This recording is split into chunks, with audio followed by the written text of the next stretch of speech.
बॉलीवुड के शोमैन कहे जाने वाले सुभाष घई एक ऐसा नाम जिसने 80 और 90 के दशक में बॉक्स ऑफिस पर राज किया। उनकी फिल्मों का मतलब था भव्य सेट, सुपरहिट संगीत और एक ऐसी कहानी जो पूरे परिवार को जोड़ती थी। लेकिन क्या आपने कभी सोचा है कि 1999 की ब्लॉकबस्टर ताल के बाद ऐसा क्या हुआ कि घई साहब का वो जादुई हाथ अचानक खाली हो गया? क्यों ऋतिक रोशन और करीना कपूर जैसे सितारों के बावजूद यादें जैसी फिल्म औंधे मुंह गिर गई? आज हम इस वीडियो में मुक्ता आर्ट्स के उस डाउनफॉल की परतें खोलेंगे जिसने एक महान डायरेक्टर को रिटायर होने पर मजबूर कर दिया। चलिए जानते हैं सुभाष घई की पत्नी की वो अनसुनी दास्तां। साल 2000 सुभाष घई के लिए बहुत खास था।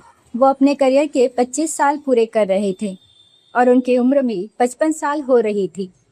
ये उनकी सिल्वर जुबली का साल था। इसी दौरान उनके निजी जीवन में भी बदलाव आ रहे थे।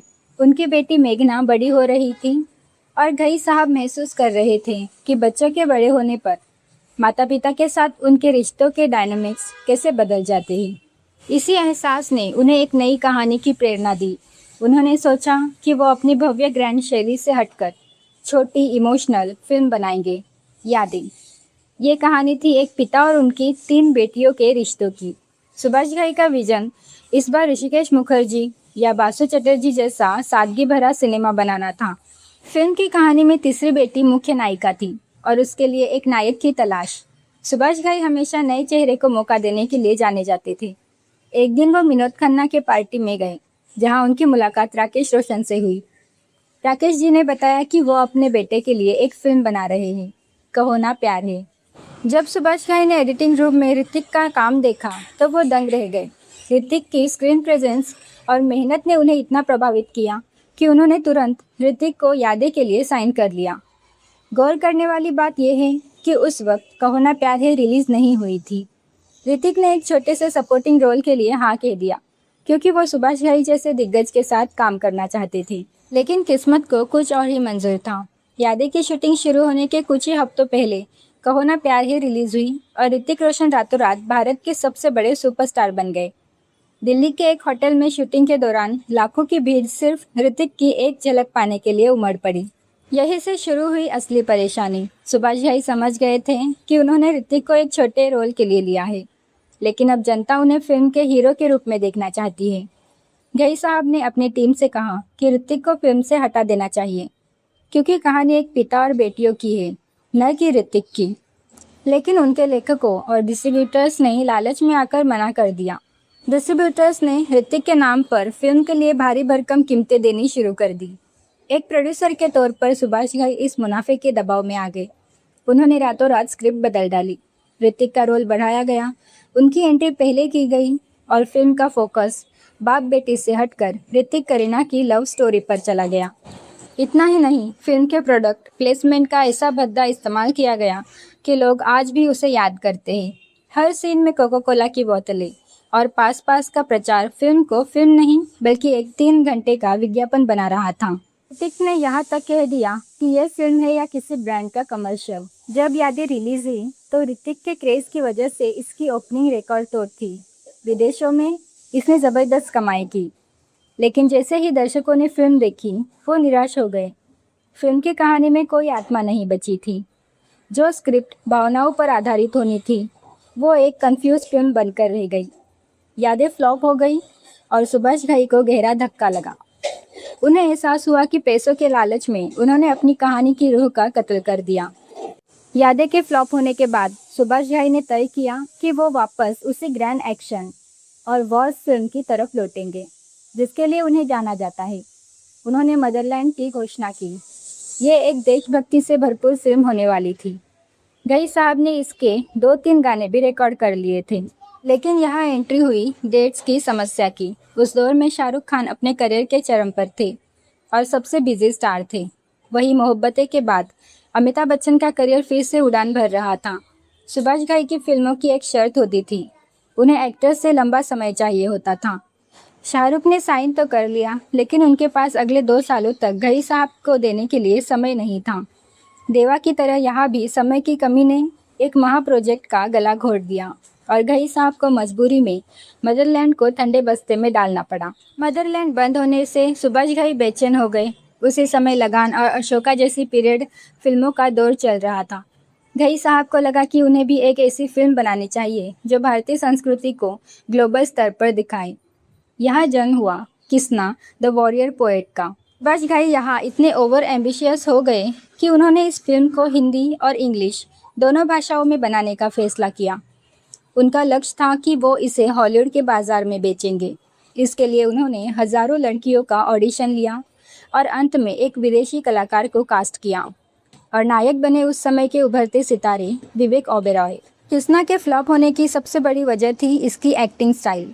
हॉलीवुड के लिए एक्टिंग को बहुत शांत और अंडर प्ले रखना पड़ता है, जबकि बॉलीवुड में थोड़ा ड्रामा और लाउडनेस चलती है। सुभाष घई इन दोनों के बीच बैलेंस बनाने में बुरी तरह फेल रहे। जब फिल्म रिलीज हुई तो हिंदी दर्शकों को लगा कि फिल्म बहुत ठंडी और बोरिंग है और विदेशी दर्शकों को लगा कि ये बहुत ज़्यादा ड्रामेटिक और लाउड है। म्यूज़िक के लिए उन्होंने ए.आर. रहमान और इस्माइल दरबार जैसे दिग्गजों को साथ लिया, लेकिन हम है इस पल यहाँ के अलावा फिल्म का कोई गाना लोगों की ज़ुबान पर नहीं चढ़ सका। किस्ना एक बहुत बड़ा डिज़ास्टर साबित हुई। यहाँ एक और गहरी बात समझने वाली है। यश चोपड़ा के पास आदित्य चोपड़ा थे, जिन्होंने यशराज फिल्म्स को आधुनिक बनाया और आगे ले गए, लेकिन मुक्ता आर्ट्स के साथ ऐसा नहीं हुआ। सुभाष घई की बेटियां मेघना और मुस्कान फिल्म डायरेक्शन में नहीं आना चाहती थी। मेघना मैनेजमेंट संभालना चाहती थी। परिवार से कोई नया डायरेक्टर न मिलने की वजह से घई साहब को बाहर के लोगों पर निर्भर होना पड़ा।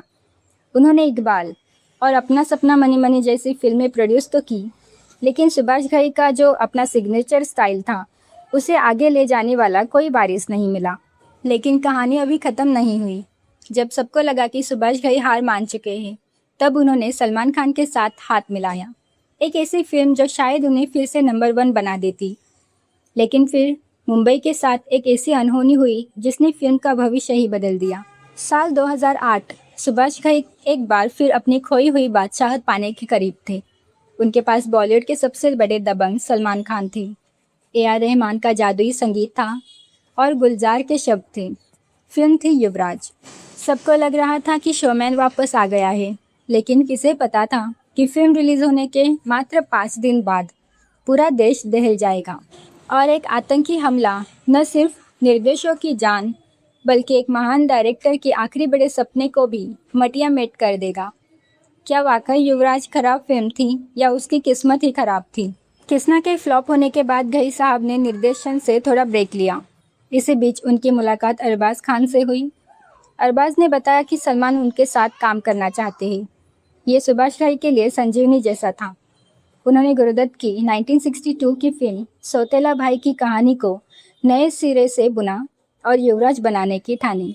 फिल्म को बेहद भव्य बनाया गया। ए.आर. रहमान ने तुम मुस्कुरा और आजा में हवाओं में जैसे कालजी गाने दिए।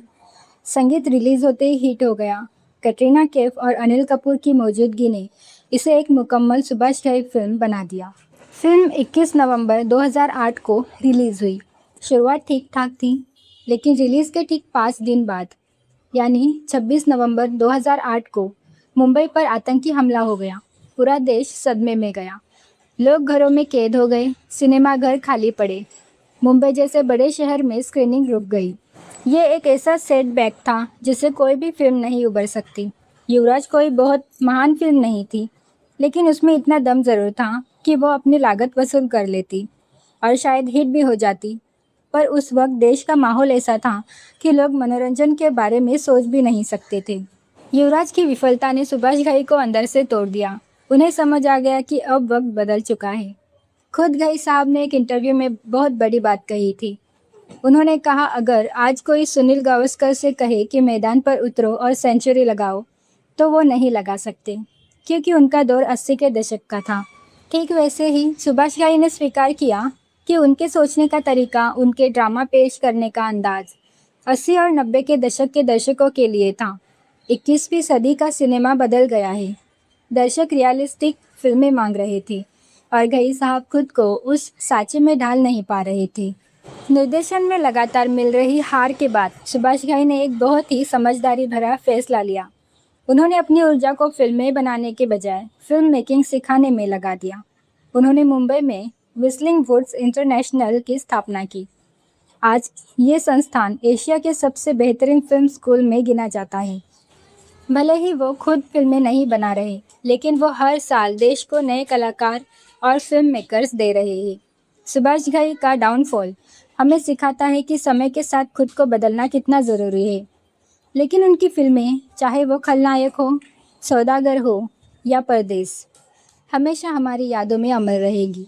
वो हिंदी सिनेमा के असली शोमैन थे और रहेंगे। दोस्तों, अगर आपको ये वीडियो पसंद आया हो तो इसे लाइक करें और हमारे चैनल को सब्सक्राइब करना ना भूलें। मिलते हैं अगले वीडियो में। धन्यवाद।